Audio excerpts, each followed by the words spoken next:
खैर पैरा 5 चल रहा था सर। हाँ चलिए, मुझे याद है कहाँ पर चल रहा था। चलिए, मैंने Full बताया model था सर कि ये 1 है, ये 2 है, ये 3 है, ये 4 है और ये 5 है पैराग्राफ। और ये लास्ट में बताया था कि ये पैराग्राफ नंबर 6 है। ये मैंने कल शेयर किया था। और हम लोग थे मेन मुद्दे पर कि ये पैराग्राफ 4 और पैराग्राफ 5 के अंदर डिफरेंस क्या है। तो आप में से किसी ने डिफरेंस शायद बताया भी था कि पैराग्राफ 4 के अंदर एक्सटेंड करने की बात होती है और पैराग्राफ 5 के अंदर एग्जम्प्ट करने की बात होती है। और सही में ये बेसिक डिफरेंस है भी। यहाँ पर एक्सटेंडेड है और यहाँ पर एग्जम्प्ट है। लेकिन कुछ पॉइंट्स थे वो मैं आपको शेयर कर रहा था। यानी देखिए पॉइंट्स क्या क्या थे वो पहले आप जान लीजिए। इसके क्या है ना कि एक एक सेक्शन में बहुत दम है, फ्रैंकली स्पीकिंग। इसका अगर बेस अगर आपको कायदे से याद रखना है, लाइफ टाइम के लिए याद रखना है, तो इसका एक एक सेक्शन को आपको थोड़ा ध्यान से देखना पड़ेगा, डीपली देखना पड़ेगा। एक ही बार जो मेहनत करोगे एक ही बार कर लो बस। मतलब एक बार कुआं खोद लो, रोज रोज पानी पीते रहो, रोज रोज कुआं खोदने की जरूरत नहीं है। सिंपल। चलिए, मैं आप लोगों को ये बता रहा था कि जहां पर 4 की बात होती है, जहां पर पैराग्राफ 4 की बात होती है सेक्शन 1 की, वहां पर क्या है, स्टेट गवर्नमेंट को पैराग्राफ 4 एम्पावर करता है कि वो अपने स्टेट के किसी पार्ट के अंदर या पूरे के पूरे स्टेट के अंदर जो अपना एक्ट है, यानी ट्रांसफर ऑफ प्रॉपर्टी एक्ट है, उसके किसी पार्ट को अप्लाई कर सकता है या पूरे के पूरे ट्रांसफर ऑफ प्रॉपर्टी एक्ट को अप्लाई कर सकता है। कैसे कर सकता है? तो ऑफिशियल गैजेट में नोटिफिकेशन निकाल करके वो अप्लाई करता है। जबकि अगर हम बात कर रहे थे पैराग्राफ 5 की, तो पैराग्राफ 5 में कहा गया था कि पैराग्राफ 5 एम्पावर करता है स्टेट गवर्नमेंट को कि वो स्टेट गवर्नमेंट अपने राज्य के अंदर या अपने राज्य के किसी क्षेत्र के अंदर, यानी any part of their territory, तो वो अपने क्षेत्र के अंदर जो प्रोविजंस है ट्रांसफर ऑफ प्रॉपर्टी एक्ट के, उसके सारे प्रोविजंस ऑल और एनी ऑफ द सेक्शन जो भी मेंशन है उसको अप्लाई कर सकता है या एग्जम्प्ट कर सकता है। तो इसमें बात होती है एग्जम्पशन की, इसमें सिर्फ और सिर्फ एग्जम्प्ट कर सकता है। तो देखिए यहाँ पर एक लाइन मैं आपको बता रहा हूं, इसका मतलब अगर आप लोग बता पाएंगे तो भी बहुत अच्छी बात है। वैसे मैंने कल भी बता दिया है, देख लीजिए। ये लास्ट लाइन थी, उसी से मैं शुरू कर रहा हूँ। पीछे वाली लाइन मैं नहीं लिख रहा हूँ, मैं पैराग्राफ 5 पे जा रहा हूं डायरेक्ट। पैराग्राफ 5 की बात करते हैं। Paragraph 5 empowers. So paragraph 5 empowers state governments to exempt,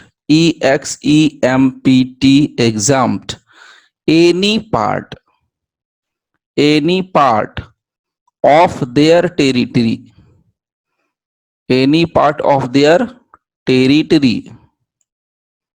from the provisions of all or any of the sections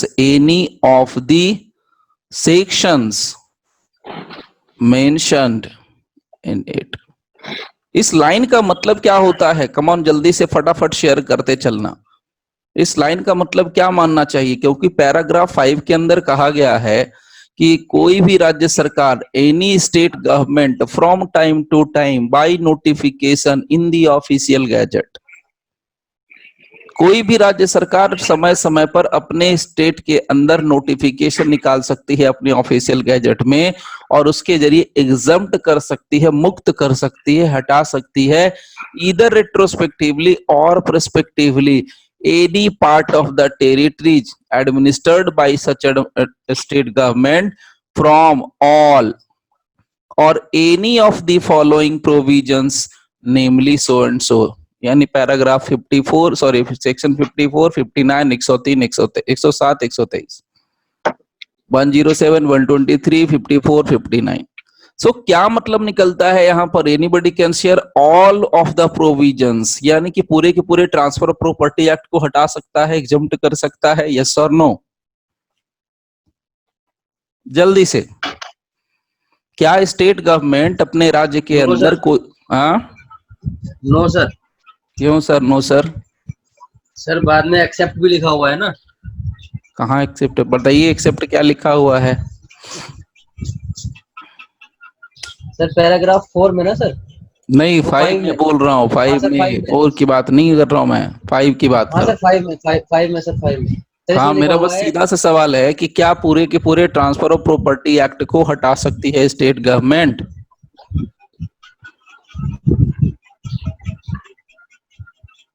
अपने स्टेट से, स्टेट के टेरिटरी में? अभी तक लोग जुड़ ही रहे हैं। मैं सोचा मैं लेट हूं, बाकी लोग भी लेट ही आ रहे हैं, कोई बात नहीं, चलिए। हाँ जी, नो आंसर। ओके, मैं जवाब दे देता हूं, डोंट वरी। यहां पर क्या कहा गया है, देख लो। ऑल और any of the following provisions namely, यानी कि ये जो दिए गए हैं ना 4 सेक्शन या 5 section, what ever it may be, 1, यहां से आया, यहां से आया 2, ये रहा 3, ये रहा 4। तो ये ये 4 सबको हटा सेक्शंस की सकता बात है। कही गई है। There are total 4 section, section 54, 59, 107, 123, रट जाओ, याद हो जाएगा। 54, 59, 107 और 123, ये 4 सेक्शंस हैं। तो ये चारों के चारों सेक्शंस हटा सकता है, या चारों के सेक्शंस में से कोई एक सेक्शन, 2 सेक्शन ड्रॉप कर सकता है, एग्जम्प्ट कर सकता है। पूरा का पूरा ट्रांसफर ऑफ प्रॉपर्टी एक्ट नहीं हटा सकता है। क्यों नहीं हटा सकता है?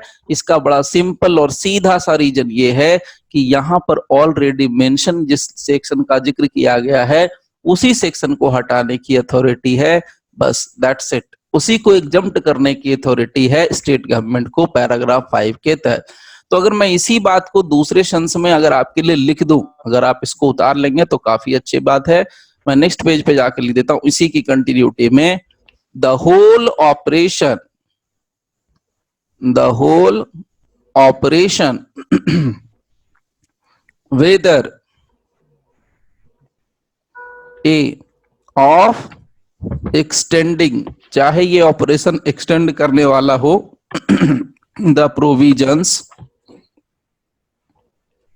और ये ऑपरेशन जो हो एग्जम्प्टिंग का हो, एग्जम्प्टिंग, EXEPTING, एग्जम्प्टिंग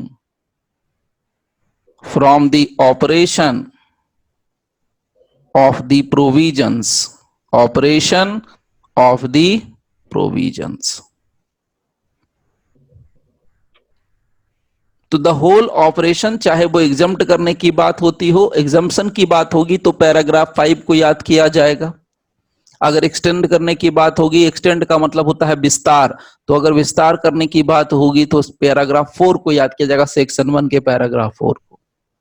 ठीक है, सो पैराग्राफ 4 में एक्सटेंशन है और पैराग्राफ 5 में एग्जम्पशन है।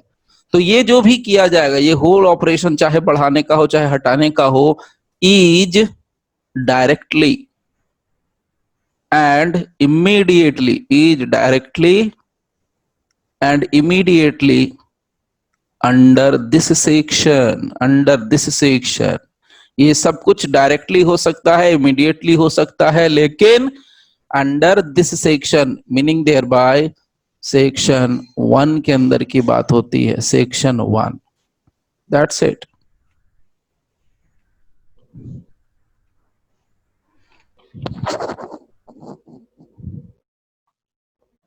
नाउ अब एक और इसका इंटरेस्टिंग पार्ट जान लो, सेक्शन 1 के एक्सटेंट का, विस्तार की बात जो है उसकी बात थोड़ा कर लेते हैं। देखिए क्या होता है, इंटरेस्ट जरा समझना, इंटरेस्टिंग फैक्ट शेयर कर रहा हूं। नेक्स्ट पेज पे चलते हैं। देखिए कहा गया है, ऑल्दो दी स्टेट गवर्नमेंट, स्टेट गवर्नमेंट के पास भैया पूरा का पूरा पावर दे दिया है। जैसे अभी आप हम लोगों को पता नहीं, बहुत से लोगों को नहीं पता है, पब्लिक को, कि भाई अभी जो नया वाला मोटर व्हीकल एक्ट आया है, उसके अंदर जो फाइन है उसको कम करने का, बढ़ाने का, घटाने का पावर स्टेट गवर्नमेंट के पास भी है। तो स्टेट गवर्नमेंट मजे से मजे देख रही है, बैठ के मजे से देख रही है, क्योंकि उनको भी लगता है चलो इस बहाने खजाना भर जाएगा कल। लेकिन आप लोगों ने सुना होगा गुजरात में कम कर दिया गया है, I don't know anyone have idea और नॉट। गुजरात में फाइन कम कर दिया गया है, कुछ स्टेट में तो अप्लाई ही नहीं किया गया है।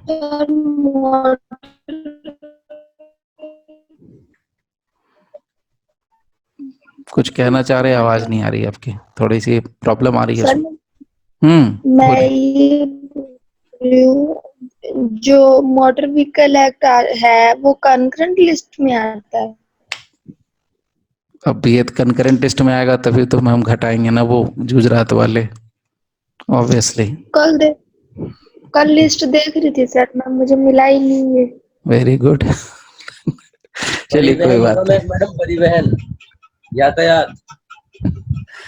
मोटर व्हीकल एक्ट डायरेक्ट नहीं मिलेगा, उससे रिलेटेड एक्ट बनाएंगे, सब्जेक्ट मैटर दिया गया है ना एंट्री के अंदर, इन इन विषयों पर बनाएंगे, मोटर व्हीकल पे नहीं बनाएंगे, ऐसे बनाएंगे। खैर, according although the state government while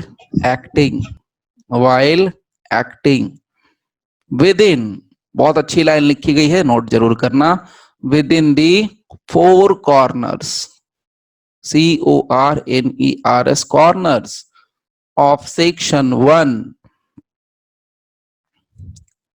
will not be violating any condition by which that power is limited, meaning thereby, ठीक है, मान लिया स्टेट गवर्नमेंट को पूरा का पूरा पावर दे दिया है कि भैया ये सेक्शन 1 के अंदर जो लिमिटेशन है उसको ध्यान में रखते हुए आप एक्शन ले सकते हो। Although the state government while acting within the four corners of section 1 will not be violating any condition by which that power is limited, उस कंडीशन को राज्य सरकार को वायोलेट नहीं करना है, उन शर्तों को नहीं तोड़ना है जिसके तहत, जिसके अंदर इनको काम करने के लिए पावर दिया गया है। तो कौन कौन सी वो शर्तें हैं, हो सकता है कौन कौन सी शर्तें हो सकती हैं वो जरा समझ लेना। देखो बहुत से लोगों को अगर बाउंस कर रहा है तो क्लियर कट बता देना, लेकिन मैं आपको थोड़ा रिपीट करके बता दे रहा हूं हम लोग किस टॉपिक पर बात कर रहे हैं, क्या मामला है। देखिए मामला क्या है, थोड़े से मैं जल्दी से रिकैप कर दे रहा हूं। देखिए यहाँ पर मामला ये है कि हम लोग बात कर रहे हैं सेक्शन 1 की, ट्रांसफर ऑफ प्रॉपर्टी एक्ट के सेक्शन 1 की, और ट्रांसफर ऑफ प्रॉपर्टी एक्ट का सेक्शन 1 कहता है शॉर्ट टाइटल कमेंसमेंट और एक्सटेंड की बात करता है। शॉर्ट टाइटल का मतलब होता है नाम, नाम आपको पता है transfer of property act 1882, commencement आपको पता है 1 जुलाई 1882 से ये लागू हो गया है। लेकिन अब सवाल उठता है ये विस्तार का क्या सिचुएशन है, विस्तार का क्या हालचाल है, किस स्टेट पर लागू होता है, किस स्टेट पर लागू नहीं होता है, यहां पर जाके हम लोगों के लिए प्रॉब्लम खड़ी हो रही है। अगर आप बेयर रीडिंग करते हो इसका तो इसमें तो कहा गया कि भाई लागू नहीं होता है बॉम्बे के ऊपर, पंजाब के ऊपर, दिल्ली के ऊपर, लेकिन दिल्ली के ऊपर लागू होता है, पंजाब के ऊपर भी होता है, महाराष्ट्र के ऊपर भी लागू होता है। यहाँ पर ये तो सारी बातें कह रही है, ठीक है। उसके बाद एक बात और कही गई कि अगर लागू करवाना है कि नहीं करवाना है, यानी अगर किसी स्टेट को मन है, अगर स्टेट का इंटेंशन है कि वो अपने स्टेट के अंदर इसको अप्लाई करना चाहती है, एक्सटेंड करना चाहती है, तो ऐसा कर सकती है। और करने के लिए प्रोविजन बताया था कि ऑफिशियल गैजेट में नोटिफिकेशन ला करके वो ऐसा कर सकती है अगर लागू कराना चाहती है तो। सिमिलरली अगर कोई प्रोविजन है और उस प्रोविजन को हटाना चाहती है तो, प्रोविजन का मतलब यहाँ पर सिर्फ 4 ही प्रोविजन से है, सेक्शन 54, 59, 107, 123, ये 4 ही है बस, और कोई नहीं है पांचवा। यानी सेक्शन 54 का पैराग्राफ 2 या पैराग्राफ 3, उसके अलावा सेक्शन 59, उसके अलावा सेक्शन 107, उसके अलावा सेक्शन 123। तो अगर कोई स्टेट चाहे तो as per paragraph number 5 transfer of property act, कोई भी स्टेट नोटिफिकेशन ला करके ऑफिशियल गैजेट के जरिए उसमें नोटिफिकेशन ला करके ये कह सकती है कि भाई हमारे यहाँ जो 4 सेक्शन है वो एप्लीकेबल नहीं होंगे, 54, 59, 107, 123 ये चारों के चारों एप्लीकेबल नहीं होंगे, या राज्य सरकार स्टेट गवर्नमेंट कह सकती है कि इसमें से कुछ जो सेक्शंस हैं वो एप्लीकेबल नहीं होंगे। अब ये डिसाइड करने का काम किसको मिल गया है, राज्य सरकारों को मिल गया है। भाई ये भी अच्छी बात है, डिसाइड करने का पावर मिल गया है कि कौन सा लगाना है, कौन सा हटाना, ये सब कुछ मिल गया है। लेकिन इसका मतलब ये नहीं है कि राज्य सरकार कुछ भी चाहे तो कुछ भी कर सकती है, उसकी भी एक बाउंड्री लिमिट है, और उसी बाउंड्री लिमिट को यहाँ पर मैंने डिस्क्राइब करा है। अब क्या बाउंड्री लिमिट है वो जरा समझ लीजिए। अगर हम बात करते हैं एक्सटेंशन की तो उसमें क्या इनके पास बाउंड्री लिमिट है, कैसे ये बंधे रहते हैं। और अगर हम बात करते हैं एब्रोगेशन की या इनके बात करते हैं हेलो सर, एग्जेम्प्ट करने की, तो फिर क्या सिचुएशन होती है वो जरा समझ लेते हैं। देखिए सबसे पहले मैं लेता हूं यहां पर एक्सटेंशन की, ठीक है। तो अभी क्या कर सकते हैं क्या नहीं कर सकते हैं वो जरा, अभी कोई कुछ बोल रहे थे, right.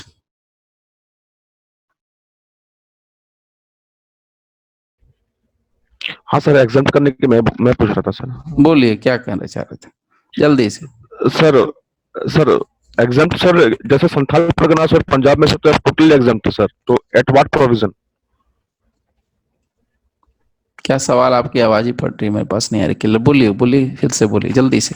Sir I am on the way. Sir मैं पूछ रहा था sir, TP act is not applicable in Santhal Pargana and as well as Punjab also, so what is the provision sir? अच्छा कल क्लास में थे सर आप? हाँ सर था मैं। पंजाब के बारे में क्या बताया था मैंने? सर उसमें नहीं लगती है सर, नहीं लगती है? एग्जाम है। अभी स्क्रीन आ जी, रही है आपके संथाल मोबाइल पर, आप परगना जर्नी में है, आपके सामने स्क्रीन आ रही है, कुछ दिख रहा है आपको? अपनी अपनी जी जी स्क्रीन पे आप देखो आप। आ रही है हाँ तो देख के बताइए। और यहाँ पर क्या लिखा गया है सर, दिख रहा है सर। देखिए, आराम से देखिए, हड़बड़ाने की जरूरत नहीं है, क्वेश्चन पूछने में जल्दी नहीं करना है। सर क्या बताऊं सर इसमें? देखिए यहाँ पर क्या लिखा हुआ है, ये जो फर्स्ट जो 5 नंबर है, यहाँ पर 5 नंबर दिख रहा है जहां पर भी मैं मार्क कर रहा हूँ पेन से। सर ये बता दीजिए ना सर, संथाल परगना में सर किस? पहले पंजाब वाली बात को क्लियर कर लीजिए, डाउट नहीं रखना है।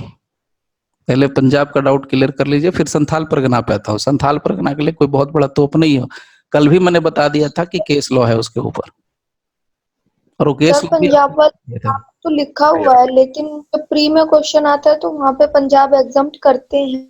हाँ मैं बताऊंगा, उसका भी सब कुछ बताऊंगा। आप पहले इसको देखिए, स्टेट गवर्नमेंट का कोई नोटिफिकेशन प्री आएगा में सब एक बात करें। आया है तो हम पंजाब के अभी जो आपके सामने है, ये मैंने मेरे घर से नहीं बना करके डायरेक्ट रखा हुआ है, आप लोग इसको क्रॉस चेक कर सकते हैं। अगर आपके पास नोटिफिकेशन आता है तो आप देख लीजिए इस चीज को, यानी आप लोग सब पढ़े लिखे लोग हैं, ठीक है। अगर कहीं मिस्टेक होगी तो फिर कोई बात नहीं है फिलहाल। और रहा सवाल वो संथाल परगना का, तो संथाल परगना की बात बाद में करेंगे। संथाल परगना की बात चूंकि ऑलरेडी हमने कवर अप कर ली है, मैंने आपको बताया था कि पटना हाईकोर्ट का एक केस है और उस केस की वजह से ऐसा हुआ है। और मैंने बताया था चंद्रू संच वर्सेज उषा रानी का केस बताया था, चंद्रू चंच। खैर अभी आते हैं मुद्दे पर, क्या मुद्दा हाँ था वो सर है। जरा उसके ऊपर जरा मैं आ जाता हूँ। पहले क्या कर रहा था मैं, ये कह रहा था सर कि ऑल दो, हाँ बोलिए सर, आपका क्या समस्या है, बोलिए। सर हम ये कह रहे हैं कि इसमें पूजा जी का जो क्वेश्चन है हम्म वो पीटी में इसको सर एग्जाम्प्ट करना है सर। नहीं पूछना हो सके एक एग्जाम सेकंड एक टोटल सेकंड, स्टेट कर सकता है कि नहीं सर, ये बस इतनी पूछना है मुझे। अगर मैं सर आई एम स्टेट, अगर मैं इसका एक स्टेट हूँ जवाब तो मैं दे दिया टोटल एग्जाम अभी कर तो। सकता हूँ, बस मुझे नहीं पूछना है। नहीं अभी कर तो सकते जवाब सर, नहीं दिया कर सर, सकते, अभी तो पांचवा जवाब, बाकी लोग इनको बताइए भाई, बताइए जवाब दीजिए। सर पांचवे में जो इनने दिया हुआ है, इसका पांचवा पैरा, उस फिफ्थ पैरे में बाउंडेशन लगाई है अभी कि वो आप हटा सकते हैं सभी या इनमें से एक। जो नीचे मेंशन किए हुए हैं 4 सेक्शन, केवल जो आप हटाएंगे वो इन चारों में से हटाएंगे। सेक्शन 54 का 2 और 3, 59, 107, 123, केवल यही आप हटा सकते हैं, इसके अलावा नहीं हटा सकते आप।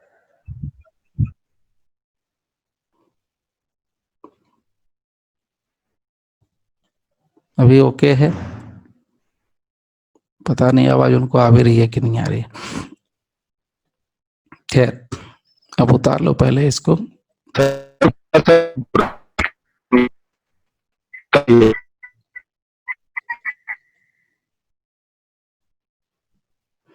पहले ये वाला पार्ट उतार लीजिए, फिर बी पे जाता हूँ। एक छोटा सा पार्ट और है वो बता देता हूँ, और एग्जाम्पल भी दे रहा हूँ मैं।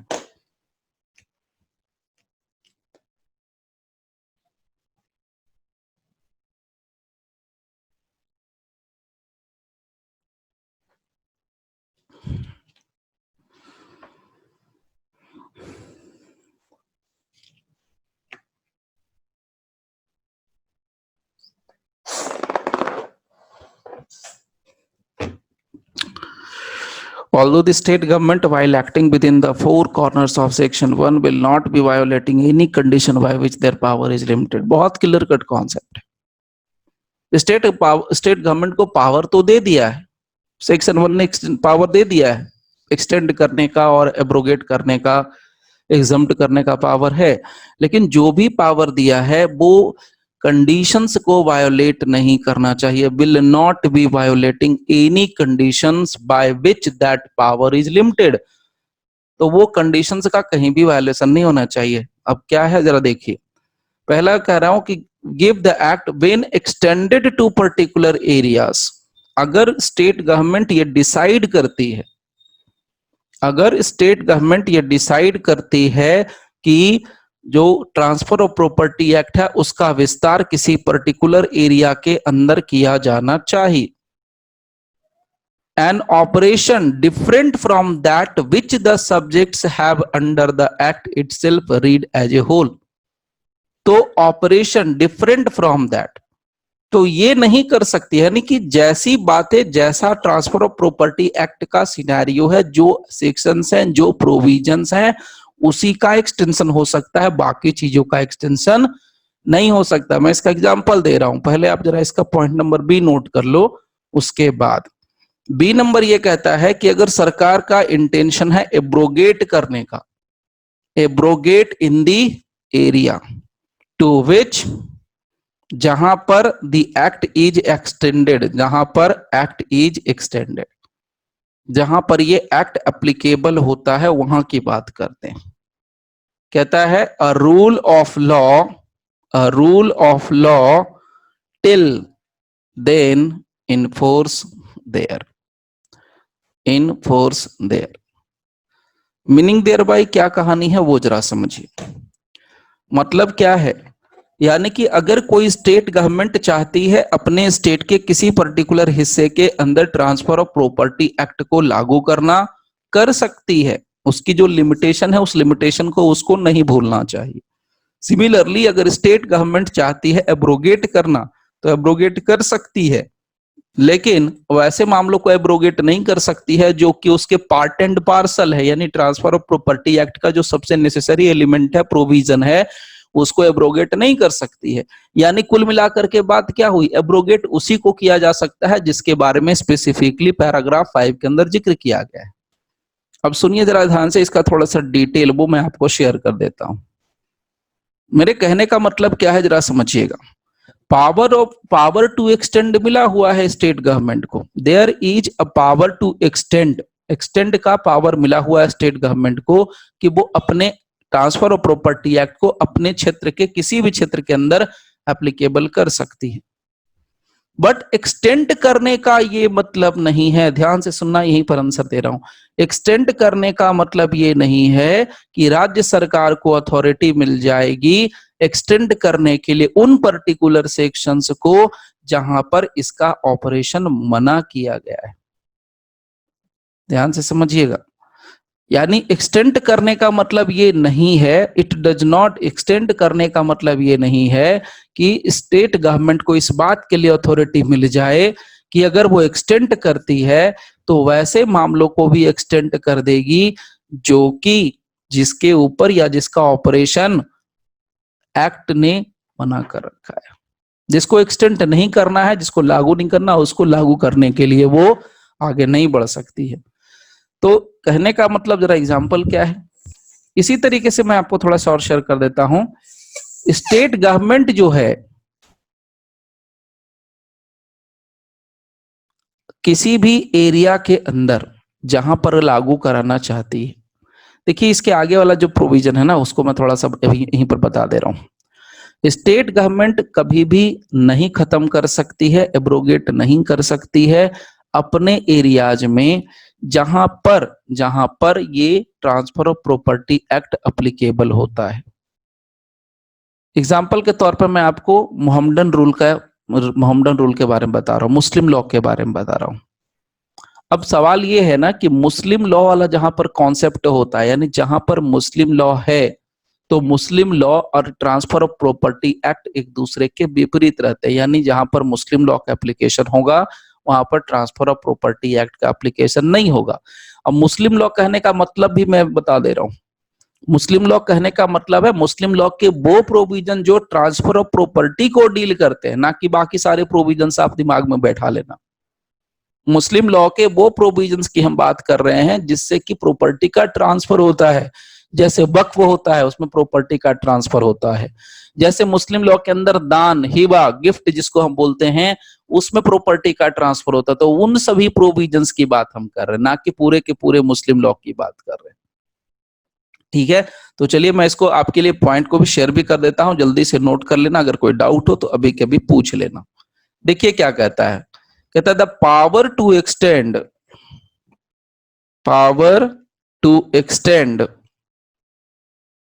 Any part of the act, any part of the act, यानी अपने ट्रांसफर ऑफ प्रॉपर्टी एक्ट के किसी भी पार्ट को एक्सटेंड करने का पावर।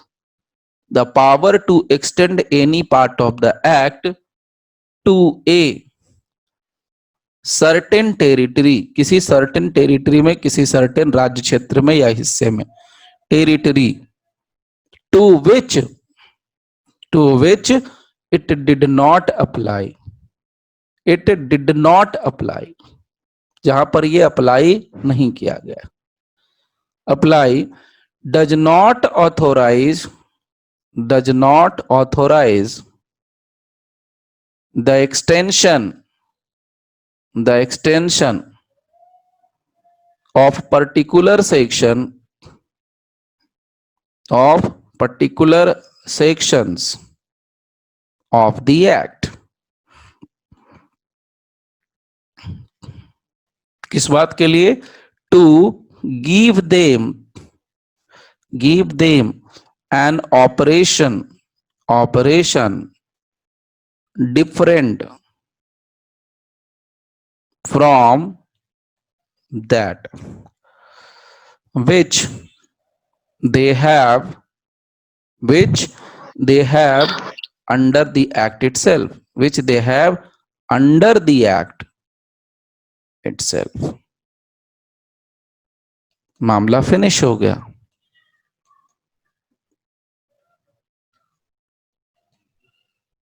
ये था पूरा मामला। अब इसके बाद एग्जांपल मैं दे देता हूं मुस्लिम लॉ का।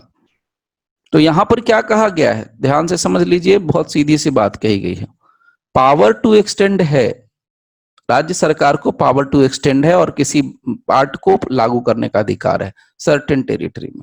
To which it did not apply any part of the act to a certain territory to which it did not apply, जहां पर इसको लागू नहीं किया गया था वहां पर लागू कर सकता है। लेकिन कहता है आगे, does not authorise the extension of a particular section, किसी पर्टिकुलर सेक्शन को लागू करने का, किसी पर्टिकुलर सेक्शन को लागू करने का ऑथोरिटी राज्य सरकार को नहीं मिलता है। To give them an operation different from that which they have under the act itself read as a whole, यानी वैसे सेक्शंस को आप अपने राज्य क्षेत्र के ऊपर अप्लाई नहीं कर सकते हैं जिसका की एप्लीकेशन किया ही नहीं जा सकता है। That is what is given in this case. Simple है। एग्जाम्पल के तौर पे मैं बता देता हूं आगे आपको, नेक्स्ट पेज पे आप समझ लो इस एग्जाम्पल को, बहुत क्लियर है। अगर डाउट होगा तो बता देना, अभी क्लियर कर दे रहा हूं। लेकिन पहले बात को ध्यान से सुनिए, समझिए। इसका एग्जाम्पल ये है कि the state government cannot abrogate in the area, abrogate नहीं कर सकता है in the area to which the extension applied,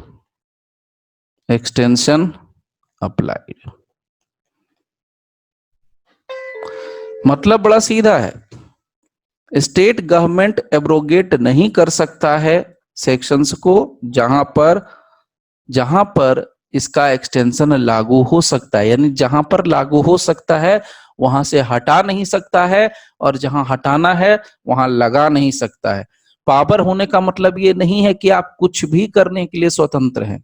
मतलब बड़ा सीधा है, सीधी सी बात है, जो प्रोविजन है उतने ही प्रोविजन के साथ जो भी करना है कर सकते हैं। दूसरी बात कही गई है कि अगर कोई नोटिफिकेशन सेंट्रल गवर्नमेंट की तरफ से है कि इस पर्टिकुलर क्षेत्र पे ये सेक्शन अप्लीकेबल नहीं होगा, तो अगर नहीं होगा तो वहां स्टेट गवर्नमेंट जबरदस्ती जाके एक्सटेंड नहीं कर सकती। अगर central act, parent act clear cut देता है, या कोई उसके रिगार्डिंग रिजोल्यूशन होता है, या कोई नोटिफिकेशन सेंट्रल एक्ट की तरफ से आता है कि ये पर्टिकुलर सेक्शन ये पर्टिकुलर एरिया के अंदर एप्लीकेबल नहीं होगा, तो स्टेट गवर्नमेंट ऐसा नहीं कर सकती है कि जाके जबरदस्ती वहां पर उस सेक्शंस को अप्लाई कर सकती है। दिस इज द व्हाट यहाँ पर है। अब जैसे एग्जांपल के तौर पर मैं आपको शेयर कर रहा हूं, ध्यान से समझिएगा। Okay, a rule of Muslim law, ये रहा आपका एग्जाम्पल। मुस्लिम लॉ का नियम, rule of Muslim law till then in force there, as to which the law has expressly provided that it was to remain unaffected by the act,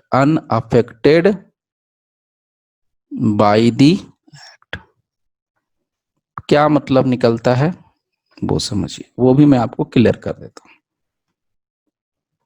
लिखने के लिए इसलिए कहता हूं ताकि आप इसको लंबे समय तक याद रख सके, और कोई भी जरूरत पड़े तो आप देख सकते हैं अपने नोट में।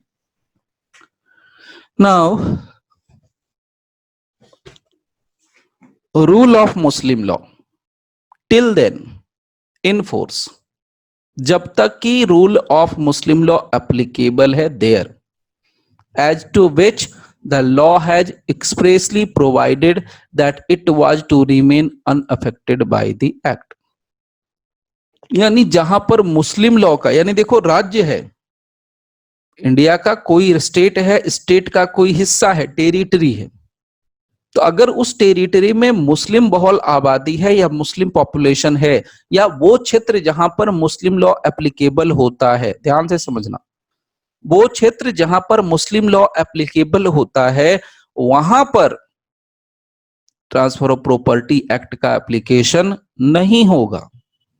तो स्टेट गवर्नमेंट को यहां पर पैराग्राफ 4 की वजह से ये एम्पावर नहीं हो जाता कि अगर किसी क्षेत्र के ऊपर, किसी टेरिटरी के ऊपर जहां की मुस्लिम लॉ का एप्लीकेशन होगा वहां ट्रांसफर ऑफ प्रॉपर्टी एक्ट का एप्लीकेशन नहीं होगा। तो स्टेट गवर्नमेंट ये नहीं कर सकती है कि वैसे क्षेत्र जहां पर ऑलरेडी मुस्लिम लॉ का एप्लीकेशन हो रहा है वैसे क्षेत्रों पर जाके ट्रांसफर ऑफ प्रॉपर्टी एक्ट जबरदस्ती नहीं थोप सकती है। This is what the intention of the legislature. I hope so कि क्लियर हो रहा होगा।